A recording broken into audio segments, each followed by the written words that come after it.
Bonjour à tous. Aujourd'hui, je tiens comment informer les gens par rapport aux gens qui disent savoir nettoyer les lieux des énergies plombées, où il y a des âmes vagabondes, etc., des vortex qui sont ouverts, et qui vous disent je m'adresse au maître des lieux. Mais sachez bien qu'il ne peut pas avoir de maître des lieux dans ces endroits. Ils ont déserté, tout simplement. Hein, c'est les maîtres des lieux. Le maître des lieux, plutôt, c'est un esprit du monde de la Terre, donc un troll en général. Donc, alors bien sûr, ça a été mis par les cartésiens sur les mythes et les légendes, mais sachez que ça existe réellement, puisque moi, quand je suis en état de conscience modifié, je me dis pas, je me mets en état de conscience modifié comme ça. J'explique comment je fais. Moi, je le fais au tambour, notamment. Après, j'ai aussi les particularités de médium que j'ai eues bien avant tout ça, depuis ma naissance. Et donc, en fait, je le vois ou je le vois pas. Sachez que quand il y a des âmes errantes, des portails qui sont ouverts, etc., et des entités du bas astral qui foutent un peu le bazar partout, des bruits, des chuchotements, la nuit, des choses qui bougent, etc., il n'y a pas de maître des lieux. Alors, quelqu'un qui vous dit je m'adresse au maître des lieux et qu'il y a le bordel chez vous, déjà c'est un escroc, sachez-le. En fait, c'est peut-être, le mot est peut-être fort, mais c'est quelqu'un qui n'est pas expérimenté dans la pratique, parce qu'il faut vraiment être expérimenté. Hein. Alors, ce qu'on ne vous dit pas, c'est que quand on retire de la magie noire, parce que moi je le fais, et ça va faire très longtemps que je le fais, moi c'est venu comme ça, c'est une particularité qui m'est tombée dessus. Et lors de stages chamaniques, notamment à Sifour et à d'autres endroits, notamment à Paris, etc., je me suis disons, pas amusé, mais je me suis mis à faire des désenvoûtements comme ça. Parce qu'en fait, mon âme a été déjà programmée par rapport à ça. Et après, bien sûr, je suis rentré dans des protocoles d'apprentissage avec des gens sérieux. Alors, bien sûr, je me suis fait escroquer aussi par des gens qui n'étaient pas sérieux et qui se disaient chaman, etc. Parce que là, je peux vous dire que sur la toile, 99% des personnes qui se prétendent chaman n'y sont pas. Alors, je sais que je suis hard là-dedans, souvent on me le dit. Mais pour moi, le niveau de compétence, il est hyper important. Donc souvent, on me dit que je suis un peu sévère. Non, j'y suis pas. Je suis rigoureux dans ma pratique. Et il y a beaucoup de gens qui s'approvisent guérisseurs, parce que maintenant, c'est un terme qui est à la mode pour tout le monde. Mais ils ne savent pas ce qui les attend. Alors, notamment, c'est-à-dire, par exemple, quand vous retirez une entité du bas astral, vous êtes sur un stage en enseignement, et que, par exemple, vous voyez que vous chopez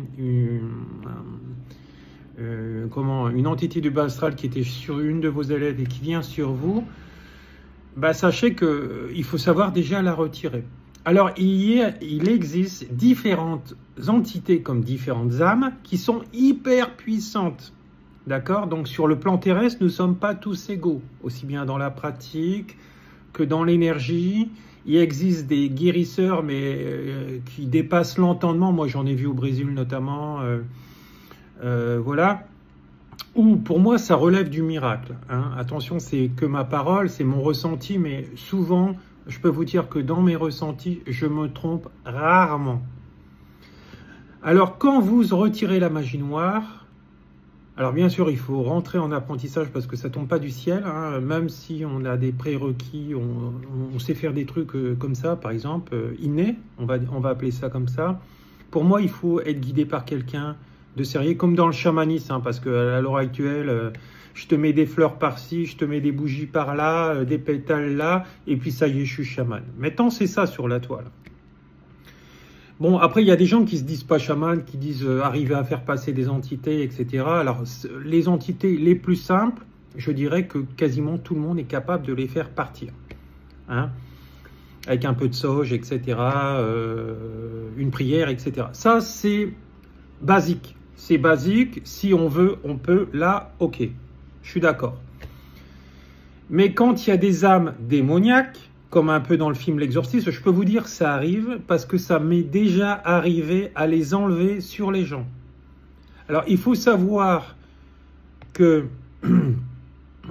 Alors ça, c'est un niveau de compétence et de pratique qu'on apprend avec le temps. Mais pour moi, tout le monde n'y a pas accès. Parce que c'est un plan divin. C'est-à-dire, c'est une mission d'incarnation qui est programmée par la source et par nous-mêmes. Et au cycle des incarnations, on se renforce et on devient de plus en plus costaud, etc. Jusqu'à, on va dire, être au-dessus du lot. Sans avoir de notion d'ego, attention. Si vous percevez, mais dire pour de l'ego, c'est que vous-même, vous êtes en vibration et en miroir avec ça. Oui, il existe des gens plus forts que d'autres. C'est un fait, c'est un fait. Hein, moi, j'ai vu des guérisons miraculeuses, des gens marcher après avoir été paralysés. Je l'ai vu au Brésil. Donc, je ne peux pas vous dire que ça n'existe pas. Voilà, donc il faut appeler un chat, comme on dit en expression française. Hein. Ça, c'est pour les Québécois qui me suivent. Mais voilà. Alors, quand vous retirez une entité du bas astral, si vous avez une larve, il y a des larves, etc., sur votre clientèle, sur vos consultants, etc., ça, je veux dire, si vous êtes un peu formé, vous y arrivez. Mais si vous avez une âme démoniaque qui prend possession de la personne, je parle de possession, là, je peux te dire que si tu es un énergéticien lambda, va voir si tu vas arriver à l'enlever. Parce qu'il y a de très grandes chances que tu vas te la choper aussi. Donc, je dis pas ça pour vous faire peur, parce qu'actuellement, il y a de tout et de n'importe quoi. C'est pas parce que, comme on dit une expression française, le sucre se fait passer pour du sel qu'il en est. Donc, entre ce qu'on dit et ce qu'on fait, souvent, il y a un désalignement. Alors, oui, je veux dire, quand souvent, il y a des gens il y a des gens qui vont vous dire, moi j'avais une dame qui m'avait accompagné depuis un temps, elle m'a dit, mais Laurent, les dépossessions, c'est pas possible de les faire, on n'y arrive pas, ceci, cela. Ben moi j'y arrive. Alors je sais qu'il y a d'autres personnes qui peuvent y arriver, mais je peux vous dire qu'elles sont très rares. Notamment les prêtres, certains prêtres exorcistes, oui, certains y arrivent. Il y a même des prêtres qui ont peur, hein. Moi j'en ai rencontré, ils m'ont dit, mais comment Laurent, t'arrives à faire ça? Ben, je dis, je pense que c'est une mission de Dieu, tout simplement. Et forcément, on n'a pas tous les mêmes guides spirituels autour de nous. On a des guides, oui, familiaux, etc. Mais certaines personnes, des élus, on va les appeler comme ça, un peu comme Jésus ou d'autres personnes, là, ils ont des niveaux de ce qu'on appelle des esprits supérieurs, où ils ne peuvent pas faire n'importe quoi, hein, je peux vous le dire. Voilà. Souvent, en fait, ces personnes-là, comme moi, par exemple, moi, je prie tous les jours. Mais vous voyez, moi, j'ai une connexion avec le divin par rapport à tout ça. Mais je suis aussi chaman. Et il y a une relation de cause à effet avec tout ceci. Parce que moi, je crois aux esprits de toutes sortes. Du plus haut au plus bas. Et je sais très bien qu'en fait, ce n'est pas des personnes méchantes. C'est des personnes non spirituelles, les personnes en basse fréquence, ce qu'on appelle les entités du bas astral, les larves, etc. C'est des gens inconscients de ce qu'ils font parce qu'ils ne comprennent pas que même sur le plan astral, et s'ils emmerdent, excusez-moi pour le mot, les vivants, eh ben, leur karma va être impacté aussi. Même s'ils sont déjà morts, hein, je peux vous dire qu'ils alourdissent la dette.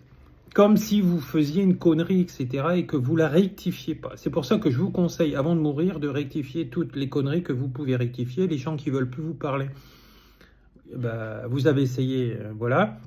Mais de toute façon, il ne faut pas vous leurrer. Il y aura un cycle d'incarnation suivante où vous devrez, et avec elle, réparer ce qu'elle a cassé. Et vice-versa. Parce que de toute façon, tout ce que l'on comprend, c'est lié à notre état de conscience actuel. C'est-à-dire que quand vous êtes bas en vibration, vous ne pouvez pas comprendre des choses subtiles de là-haut. Il faut être dans cette fréquence pour pouvoir le comprendre. Alors c'est sûr que moi, quand je dis ça à quelqu'un qui te dit « non, mais je m'adresse au maître des lieux quand je retire un truc, etc. » et que l'autre, il te dit « ouais, non, mais c'est ton ego, un peu d'humilité. » Non, mais c'est mon expérience qui parle. Il faut savoir que moi, je fais ça depuis 1987. Hein. Donc, je peux vous dire que voilà. Alors, c'est sûr que je vais dire ça aussi. Il y en a, ils vont dire « non, mais pour qui tu te prends, Laurent ?» Mais j'ai souvent le cas.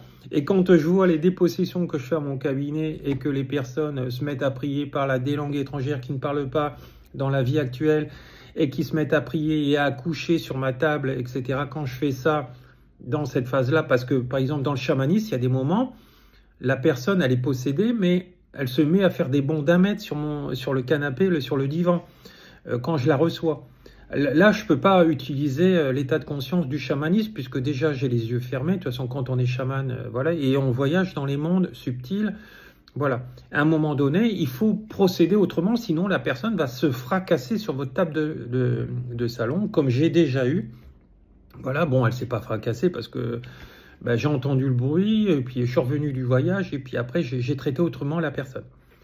Donc, il faut s'adapter par rapport à la situation. Mais voilà, c'est pour ça que les discours des gens, c'est un peu comme Natacha Calestrémé, que tout le monde connaît, que tout le monde adore, que tout le monde idolâtre. Quand elle vous dit qu'un maître des lieux, il y a des maîtres des lieux partout, c'est faux. C'est faux. Voilà.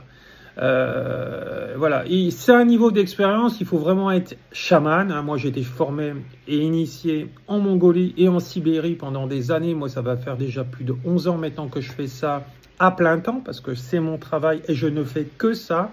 Alors déjà, il faut aller voir des gens qui ne font que ça, parce que la vibration, bah, ça n'a rien à voir avec quelqu'un qui va travailler à Carrefour la journée et qui va faire ça le soir ou le week-end. Donc déjà, voilà.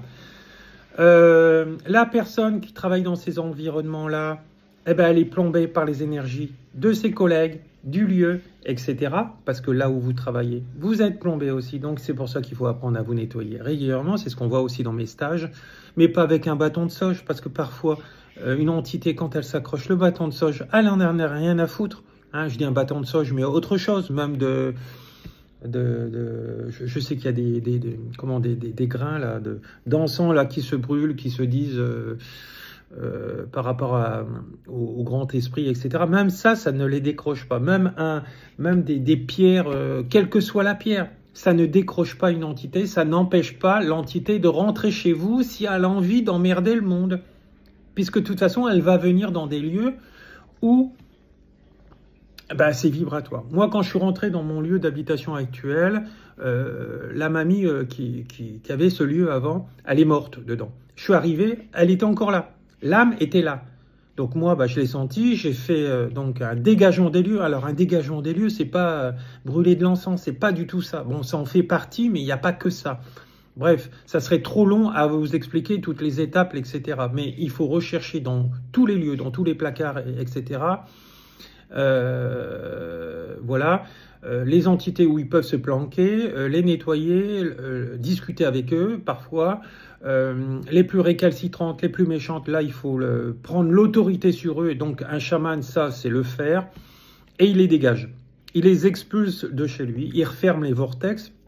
Il y a beaucoup de gens qui vont vous dire « Ah, je referme les vortex » parce qu'ils l'ont entendu, mais ils ne savent même pas refermer un vortex, parce que parfois un vortex, on ne peut pas le fermer, il faut le déplacer. Voilà, donc, voilà. Mais ça, il faut encore savoir le faire. Voilà.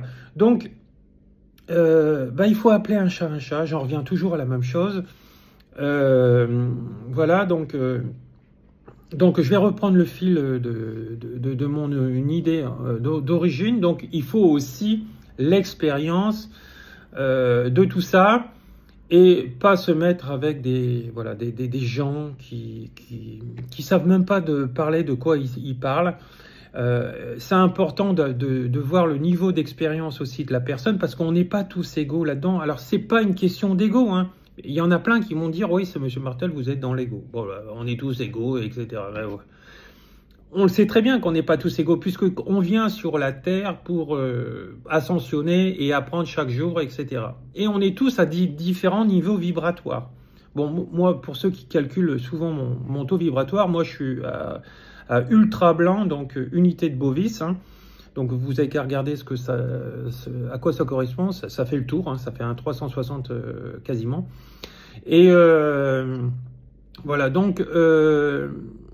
Et donc ça, on attire ces gens aussi en fonction de ça. Donc c'est-à-dire qu'on attire des gens soit perturbés, soit qui sont au même niveau d'équivalence par rapport aussi à un travail que ça nous fait aussi travailler nous dans différents niveaux et eux dans différents niveaux. Il n'y a pas de hasard de toute façon dans toute rencontre. Voilà. Donc, si vous voulez en savoir plus sur les dégagements, pour enlever la magie noire, etc., ça se fait pas en 5 minutes. Et ça, je peux vous le dire, puisque moi, j'interviens même en Algérie. J'ai des clients là-bas, des consultants. J'en ai partout, j'en ai au Canada, etc., aux 4 coins du monde. Et ça, c'est pas pour crâner que je vous dis ça, mais c'est une vérité pure. Voilà, parce que tout le monde dit savoir le faire maintenant, et on en est là. Donc voilà, donc la possession, si vous chopez un esprit malin, je peux vous dire que c'est très dur à enlever, et je peux vous dire que moi je connais plein d'énergéticiens qui font appel à moi quand ça leur arrive, hein.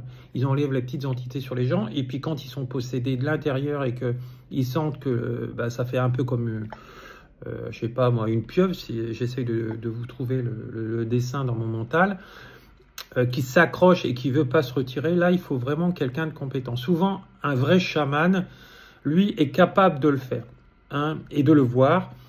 Voilà. Dans le cas d'une possession, en tout cas moi mon expérience me dit qu'il faut voir la personne en vrai et pour la retirer. La magie noire, on peut l'enlever à distance, il n'y a pas de souci. Mais il faut savoir que tous ces entités-là, à ces niveaux-là qui sont très hauts, aussi, je veux dire, au niveau méchanceté et d'expérience, parce qu'ils sont restés aussi notamment longtemps sur le plan terrestre, sont capables de faire des dégâts, et l'ombre et la lumière existent réellement, hein, parce que moi, c'est quelque chose que je fais à 100% de mon temps de travail.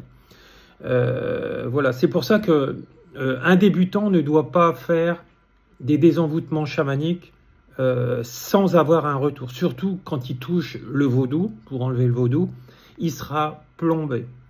Il faut savoir aussi que quand vous prenez un thérapeute dans ces milieux-là, il ne doit pas être obèse, il ne doit pas être alcoolique, il ne doit pas avoir d'addiction.